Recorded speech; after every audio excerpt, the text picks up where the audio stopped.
Hello and welcome back to my channel where I like to have fun with beauty while also being critical about what I accept into my collection. Today I am doing a highlighter declutter and ranking.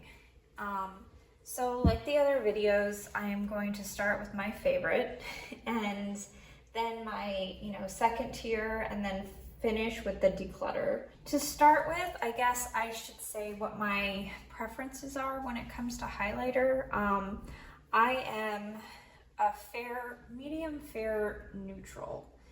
So, slightly leaning cool. So I tend to err towards highlighters that have a champagne or a pink shift because I feel like that sort of blends in with my blush better and it's less likely to look streaky or gray. Some highlights can leave sort of a gray cast. And I really do my best to avoid that. Sometimes that is as simple as mixing, what blush and foundation I'm using underneath it, but some highlighters are just easier to work with. So I guess I tend to look for highlighters that are noticeable. I don't want to put it on for, no effect. I certainly want some effect from it, but I don't want it to clash with or ruin the rest of my makeup. Like I don't want it to take away my blush. I want it to add some highlight without overpowering the look. So, I guess I could argue a natural looking highlight, but most of these are not that subtle. So, I guess I want it to add something without taking anything away. So, I guess to start with, I should say if I lost all of my highlighters, what's the one that I would want to buy first? Unfortunately, it's one that I'm not sure is available. That would be my Pat McGrath. This Bridgerton Pat McGrath highlight, I believe I bought this after it had already been out for a while. So I didn't get this during the first round. I waited. And I looked at a lot of reviews because, these special edition highlighters from her go for over $60. So, I did get it on sale. But I also, really waited because I have a number of Pat McGrath highlighters. And I needed to know that this one was going to stand out even against those other highlights. So, this really does. What I like about it, too, is, this is what I wear on my birthday every year. But I could also make it work for every day. It can be a special occasion highlighter, but it can also be toned down. And I think, because of the versatility and because of how special it is, that's why it's number one. And this is in Gold 002, Incandescent Gold 002.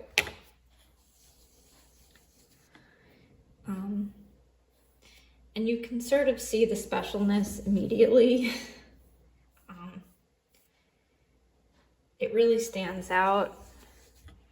And this, I'm not going to do this for every single highlighter, but, that's more buffed into the skin. And even though this has more of a gold shift than a pinker shift, I don't feel like it disturbs my makeup. The one criticism I've heard people say, this can have detectable glitter. I don't run into that. I don't, maybe it's because of my high tolerance of eyeshadow fallout, like glitter fallout from my eyeshadow, that it just doesn't bother me if there's a detectable glitter. Like, am I going to use highlighter that's just glitter? No, I'm not going for that. But to me, this is subtle enough that, I don't really care if you can, it's not a deal breaker for me. Probably my second favorite is an old one. This is the Hourglass Champagne Flash and the Vanish Stick. This is one of my oldest highlights.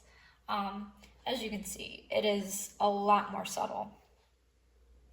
And this is another one that's more yellow leaning, but I like how it blends into the skin.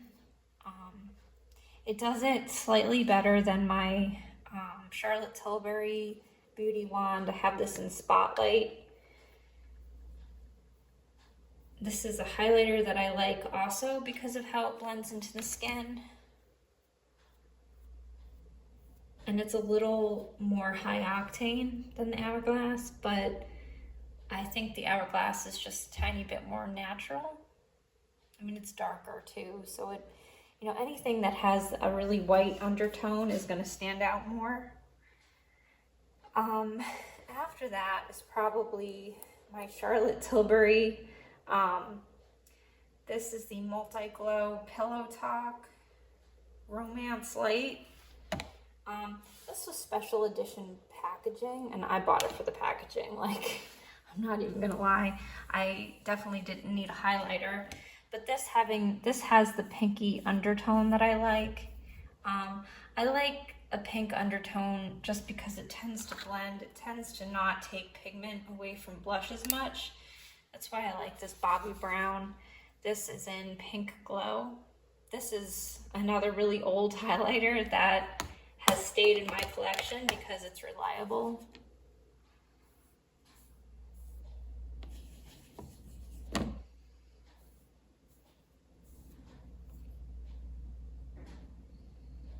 You know, I think I actually like the Bobbi Brown a little bit more. I wanted to put more B-roll in this, but a problem that I kept running into was that everything was looking the same. So I was taking pictures of one highlight versus another, and then when I was looking at the photos, they all looked completely identical. So I think the swatches, in the swatches, it's more easy to see. Even in high definition video, I was having trouble telling them apart. So I am gonna include B-roll when I think it's relevant, but for a lot of these, I'm just gonna do the swatches. And I'm gonna take a picture and label them too. So I guess next is my Fenty Pretty Pearls 01. This is brand new. This is the newest highlighter by Fenty. And I like this, but I fall in and out of love with this one because some days I use it and it looks fine, and you know, other days I feel like it's affecting my blush in a negative way. Like it has a white, almost gray cast. So this is not one that I love as much, but it does blend into the skin really nicely. So, you know, I'm kind of on the fence about that. But another one that I'm in and out of favor with is the Haus Labs. I have this in Sunstone. This sometimes has a yellow tinge to it. But I like the formula.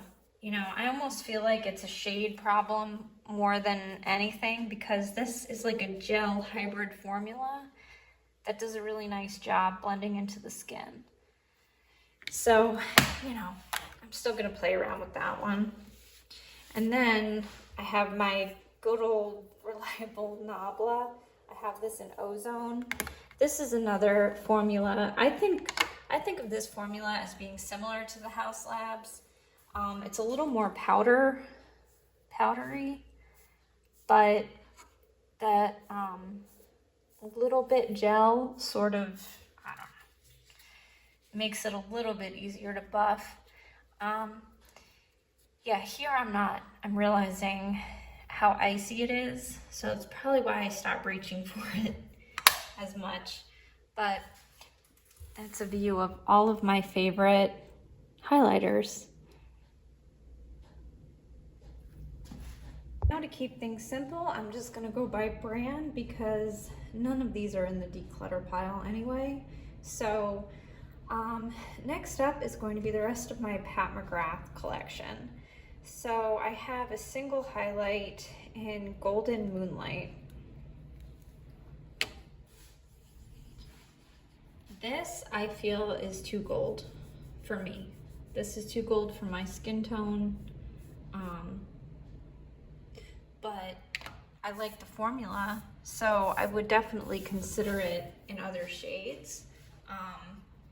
And I can wear this. I mean, you can, you know, buff this in, or I can use this under blush and get away with it. But I wouldn't buy this color again for my skin tone. My next most used is from this little holiday face palette. So this is in Opal Allure. This obviously has a much pinker base. And I've been using this one a lot lately, mostly because I really like this bronzer. So I'm using this face palette anyway, and I feel like most days I'm just gonna also use this highlight. It's just uncomplaining. It's fairly subtle, but it doesn't clash with anything. Another one from a face palette, I have this in Nude Nectar. I guess this was holiday the year before, I'm not even sure. A lot of these shades you can buy individually. See, that's pink too, but it has more of an iridescent shift. It's more of a goldy pink. I do really like this. I like this as a blush topper though. I don't think I would reach for this as a standalone highlight, but you know, and it's easy. It's easy enough to use it as a blush topper with all these. I don't use this enough. This is a nice palette, but I didn't fall in love with any of these blush shades. So honestly, it's too big to fit in my blush drawer. So I keep it with my eyeshadows, and then I just totally forget that I even have it. But that's a really nice highlight too. Another little trio I have here. I just acquired this recently. I'm not sure if this is still available. I think I got this on Mercari from somebody that I know. So I don't always love buying secondhand makeup, but if I know that it's sanitized, you know, especially really high-end stuff like this, I will consider. This is one of 2 highlighters I actually bought that way. But here we have iridescent pink, fine gold, and bronze nectar. All are 003. So I have a very small collection of duochrome highlighters.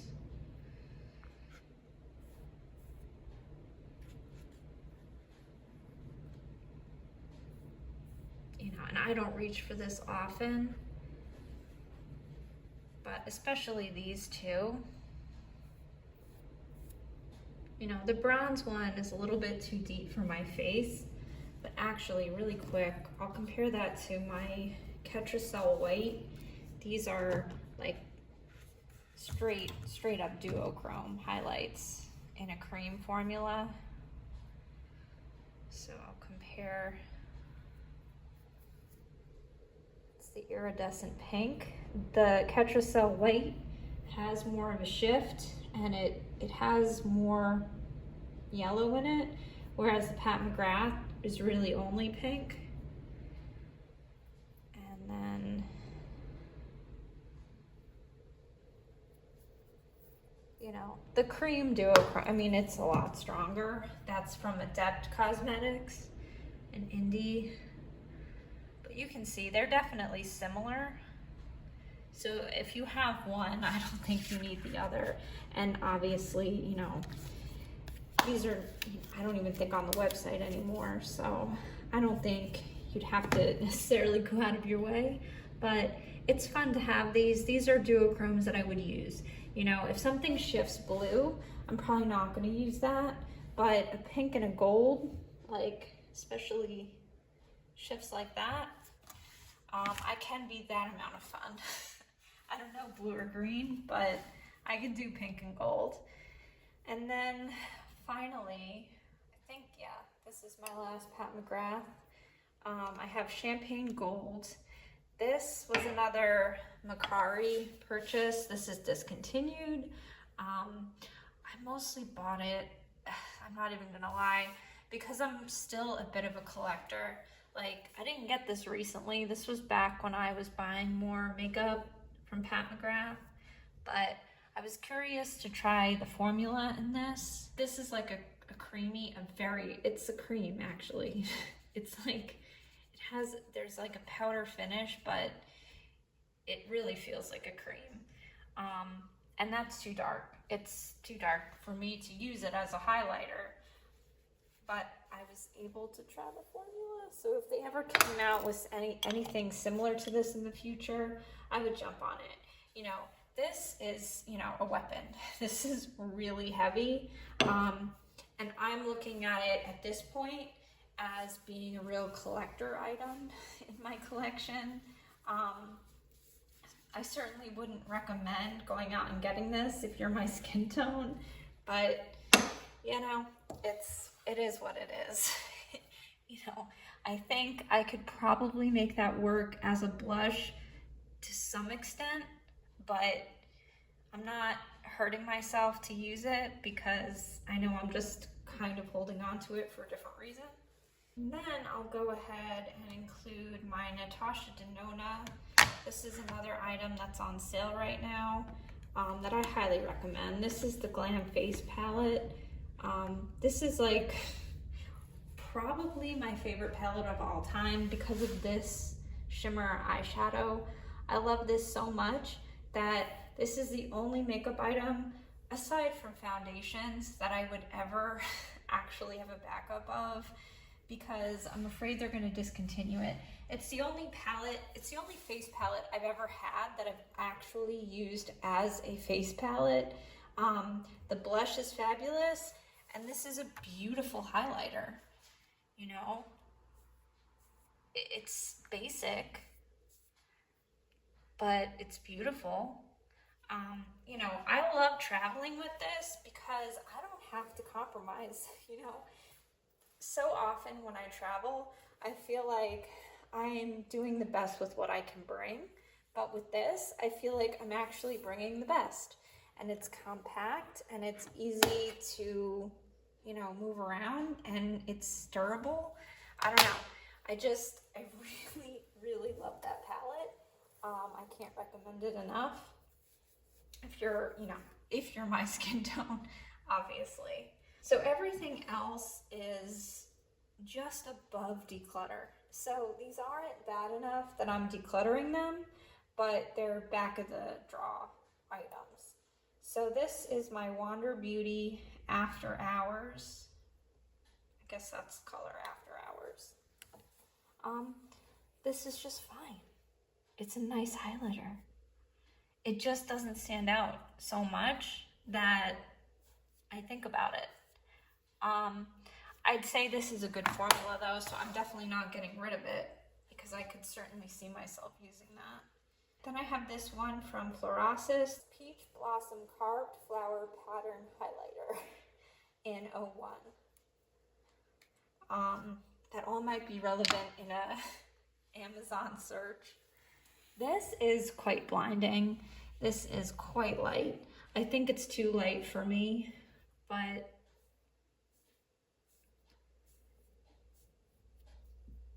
you know, I like the formula. This is one that could interfere with blush for obvious reasons, but you know, it's really pretty packaging. I think it's an okay formula. I don't think Florasis is one that I plan on investing in. You know, I wanted to try several products from them just to sort of get a feel. And at this point, from everything I've tried, I think they're just good. You know, I haven't tried anything that I thought was fantastic.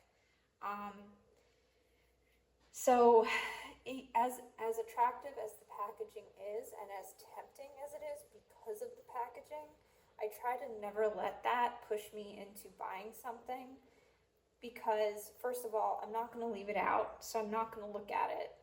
And second of all, it's just not great enough. You know, at this point with my collection the way it is, something really needs to stand out, and this just doesn't. Okay, now we have a newer highlighter to my collection. I have trouble calling it that because it is clear. This is the Danessa Myricks Dew Wet Balm.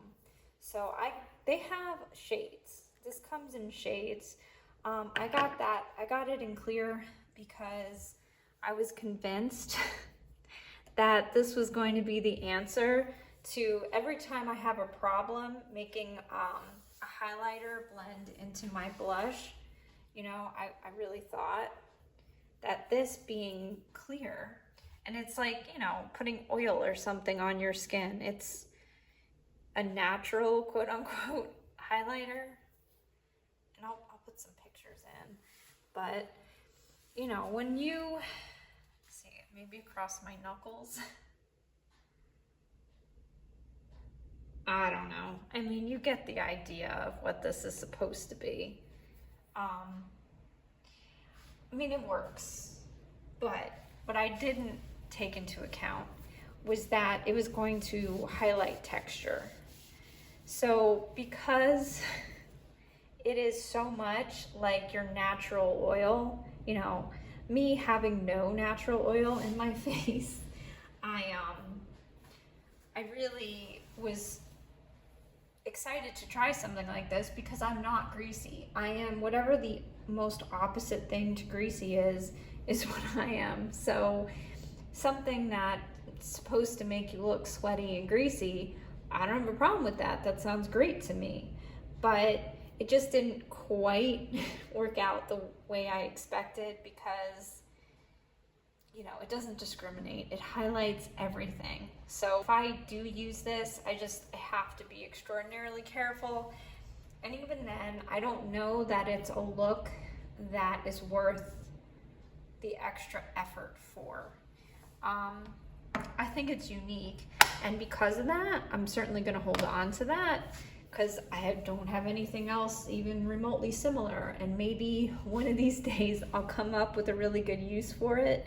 And you know, it's not super sticky. It is a little bit tacky, but it's not that bad. So unlike an actual oil or something else that could achieve the same effect, because this is made to be used on the face in such a way, it's more tolerable to be used that way than other counterparts.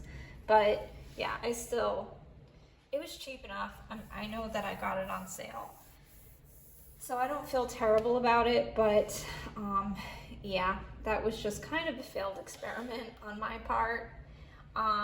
Then I guess I'll talk about my Becca. I have this in Moonstone. So I thought for all these years, I thought that I had Champagne Pop, and turns out I actually had Moonstone. So, you know, I've had this forever. It's pretty, it's a nice highlighter, but this one, it's not the right undertone for me. And it's just so comparable to other things. You know, I haven't seen Champagne Pop in a minute, but I don't think that stands out anymore either. So, you know, I'm gonna hold on to this mostly for nostalgia, but yeah, I'm over it.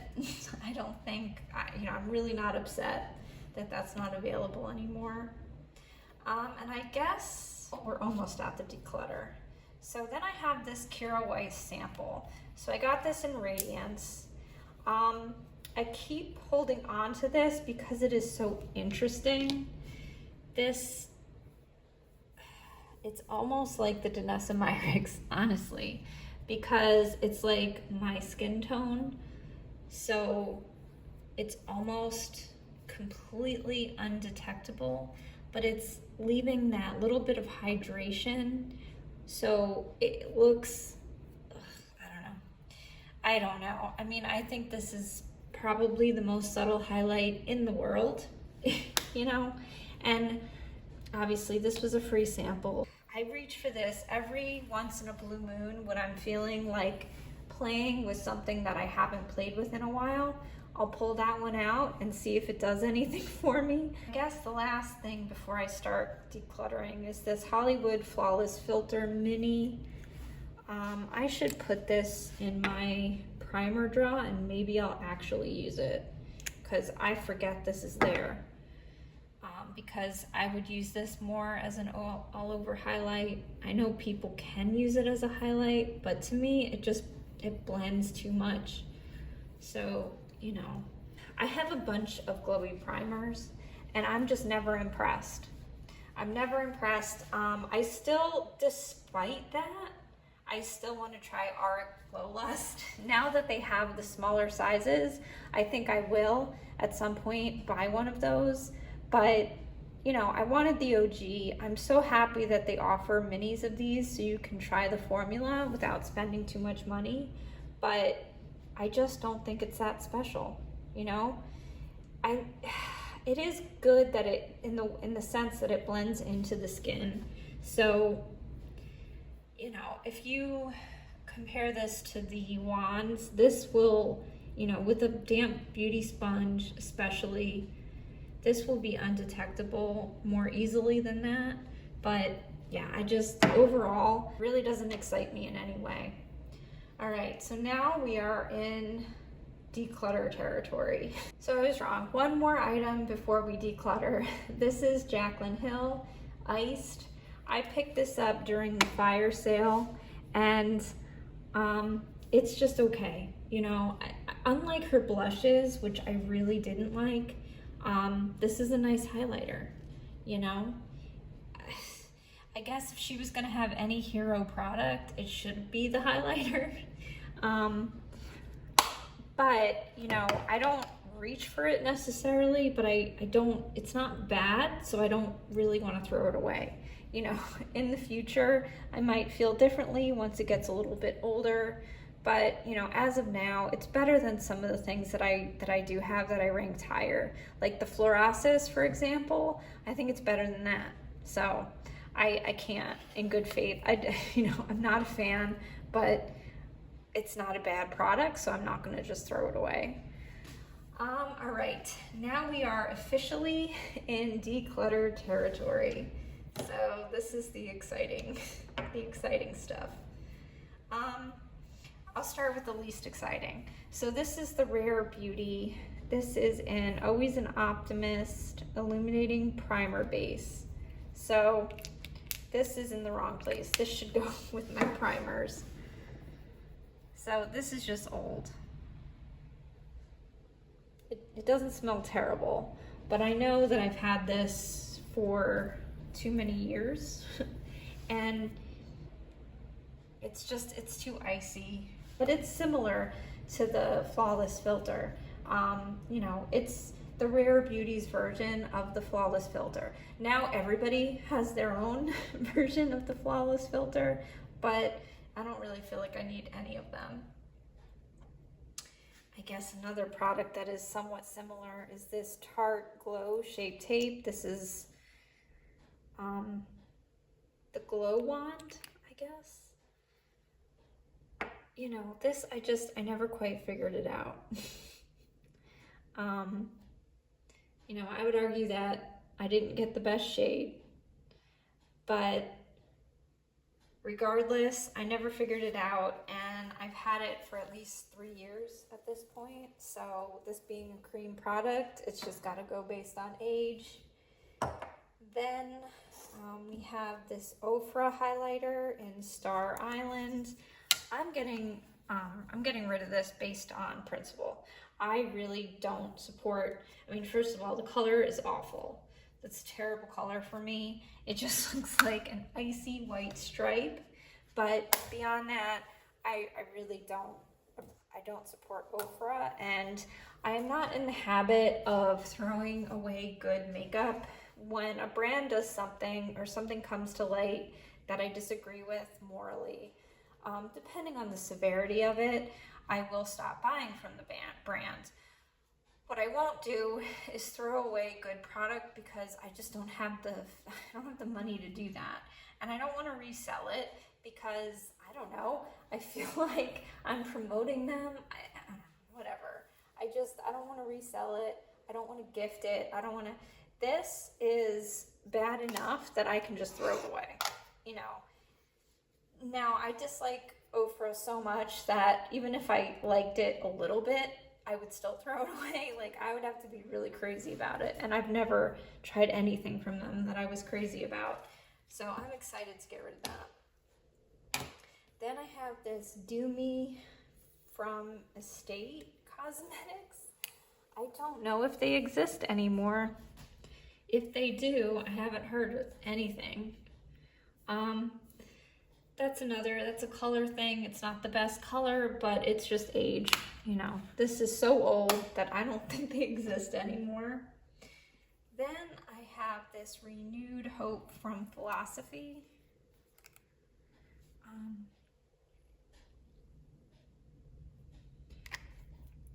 This, I did like the color of this, but I never quite figured out how to make it work for me because it's so, it has like a gel-like consistency, but it's so thin that it kind of gets out of control too easily, even with the smallest amount. I found it very hard to use it as a targeted highlight. That being said, I also didn't try that hard. So, you know, I think I've heard a couple people talk about liking the glow drops. You can add this to foundation also. I let it get too old. I didn't make it work in time. Another similar product is this Maybelline strobing liquid. You know, I got this because so many people talked about it.